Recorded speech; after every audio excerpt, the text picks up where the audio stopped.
Okay, so now that we've seen how variables are declared and also assigned values either at the beginning while they're declared, which we call initialization, or assigned later on, as we go down the program, you can actually change the values of these variables, hence they're called variables.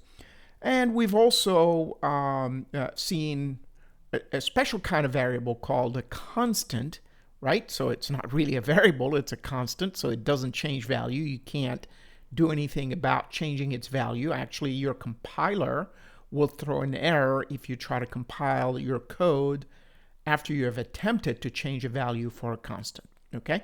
So your compiler itself will pick that up before it actually issues any code that your machine can run.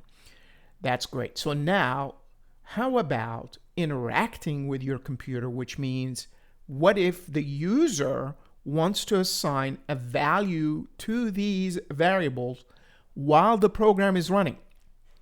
And this is why example 6 is what we're going to call a runtime assignment for variables. Unlike the previous examples, those were compile time, okay? So that means you actually assign values in the code itself. Here, the scenario will be is that we don't know what the values are going to be. We will let the user assign those values while the program is running. Hence, we call it a runtime assignment for the variables. So, initially, the program is going to look pretty much the same as we've done before. You have to declare some variables, which means you are reserving memory space for these variables depending on their types. Then it's just a matter of letting the user, through some sort of a message on the console, to go ahead and assign a value to those variables. And then, for giggles, we're just going to go ahead and print it out to see what, if indeed the variable caught the values that we've assigned, and we should be able to go back in memory and read those values that we assigned at runtime. So I'm going to start with a really simple example. We're going to use an integer, then we're going to do a float type number, and then we're going to do a character and see how this works for us. Okay, so let's start with a character. Let's do that. So let's start backwards. So let's say I have a char. Oops, need to be here. Okay, so we have a char, my letter. Okay, all right. So we have a variable of type character. So we know now from the previous examples that my letter takes 1 byte. Okay, internally it really is an integer that is 1 byte long. Okay. So if you look at the ASCII table for any of the alphabet letters, uppercase and lowercase, all right, they don't need more than 8 bits to represent them. Okay, so with 8 bits, by the way, you have 256 combinations, right? So from 0 to 255, if you have to write numbers or equivalent numbers in decimal equivalent to the binary values for 8 bits. Okay. All right, so, but in our case, we just right now have, by writing this, we are telling the computer, hey, reserve 1 byte for my variable, my letter. Now we're going to ask the user at this time, since I'm going to write a program that's interactive, I'm going to ask the user to enter a letter from the console while the program is running. So that is what the runtime assignment is about. So I'm going to do something like this. Cout, enter a letter. Any letter. And notice I'm putting a semicolon here instead of an end L.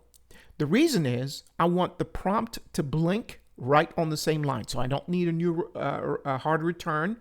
I want the actual prompt to blink there. So I need to bring the prompt on the console. And to do that, you use another, so this will be new. So if you've seen what cout prints to the screen, how about collecting data from the keyboard? cin. And notice the arrow is in this direction. Okay? Again, it's a stream. Can we collect more than one letter from the keyboard? Absolutely. We'll do an example like that later. But right now, I just need to control one letter at a time. So my letter. So let me spell it out exactly like I declared the variable. So what just happened? What happened is now my letter will have a value in it that was assigned during the running of the program. So in other words, it's going to wait. The prompt is going to wait for you until you enter a letter. You hit enter, and then that value will be stored at my letter. Now, to prove that, we would like to see what did you store. So see out. You entered this letter. Now, it's a string, so I can actually put my letter right here. And then an endl, which means give me a hard return right there. So let's see how this works. Okay, so let's compile and run. So again, so let me just superimpose here so we can actually see line by line what's going on. So we're at cout, enter a letter. And it's prompting right here on the same line. Okay, so now I'm going to enter the letter D, lowercase, and hit enter. And there you go. You entered this letter, D, right? So we went back to that variable and saw what's in it, or retrieved what was in it. Okay? So if we can do this with a character, we could do this with a number. Okay? So let's go ahead and declare another number here. So let's go ahead and do an int num1. And let's do the same thing right here. So we continue on. And we're going to do something like this. Cout, enter an integer. An integer is a whole number. So, so otherwise, if you entered, let's say, a float number here, it will truncate it if you're going to assign it to an integer, right? So, and we'll get to see that in a minute. So let's go ahead and make sure that we have the pattern working for us. So notice, just like letter, you need to interact with the user, send a message out, expect something to come back. So what's the variable name? It's called num1, so num1, okay? And then if you want, you can go ahead and print what was entered. So you entered this integer. And again, notice the pattern is pretty much the same. Oops. Yep, this integer. And this would be num1, okay, and L. Now let's see how this behaves. Let's compile and run. Okay, so it's asking me for the letter, which is what we've done before. All right, so we're going to enter uppercase T. You entered this letter. Now it's asking me for an integer. So right here on this line, okay, we're going to enter 78. And sure enough, you entered this integer. Let's run this program again. And we could say simply run because it has been compiled. And let's put a 7 as a letter. Is that possible? The answer is absolutely. Okay, so 7 does not have to be a number. It could be a character 7. Okay, all right, fantastic. So enter an integer. Now let's say I make a mistake, 6.6. Right, so let's see what happens. It will truncate it. Right, so we're trying to force a float into an integer. Right, so it will only look at the most significant digit, right? Or digits if you've entered more, and then it will truncate means what? Think of a scissor right where that dot is, and it will cut off anything on the right-hand side. That is what we call truncating, okay? Let's do it again with a larger number. Now, let's run this. Let's make a big boo-boo, and this is, typical. Let's say you entered several letters, ER. Okay, now watch what happens. So as you can see, your program jumps because it was expecting a single letter, but it sees the R, right? and it will interpret that as some sort of a value you were trying to enter. Okay? So, and it got all mixed up, but you never assigned it, that R, to num1, right? So what's going to happen, it's going to pull just garbage for num1 for 2. So this is important to realize that for characters, you can only enter one character at a time. Don't try to enter 2 or 3 or 4. That's a string. So you're going to need some sort of another tool or another data type to handle that sort of thing. Okay? But notice it picked up on the first one, but then your program kept running, right? So there is an issue with characters or collecting characters in case you don't pay attention and you put more than one character in there. Okay? Later on, we can tighten up programs of this nature when we learn about loops and error handling and so on and so forth to eliminate the possibility of the program running over other code because it kept going, like in this case. So I'm showing you the issues you can run into.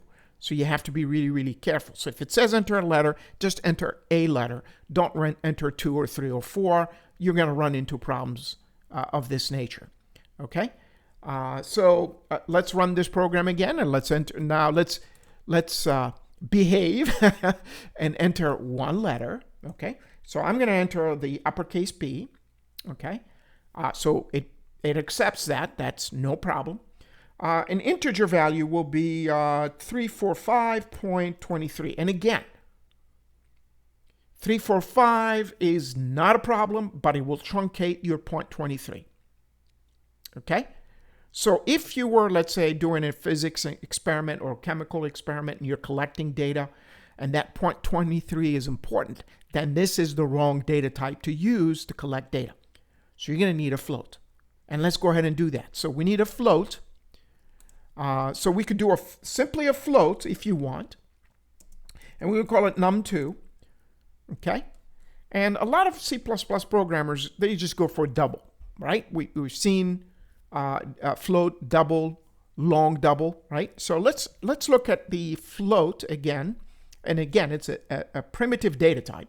Let's see if we could use it. So we're going to do something like very similar to what we just did here. So I'm just going to copy and paste this and just change the wording a little bit, right? So I'm going to copy this and paste it here and put num2 here, and we're entering a float. And you entered this float, and we can conclude our program for this video right now, and this would be num2, and let's see how this behaves, okay? So now we have a float, and we should get back our decimal point if needs be, if you have some precision going on in there. So let's go ahead and compile and run. So we have our letter E. Let's say our integer value is 6. And let's say our float number, right, is 7.89. And sure enough, that works. So I hope this was helpful. In our next video, we'll investigate even more interactive programming with the console as we're doing here. And we're going to do some interesting things, maybe some processing, like, for example, adding numbers, subtracting numbers. So I'll get to introduce you a little bit to how to do some basic arithmetics, okay?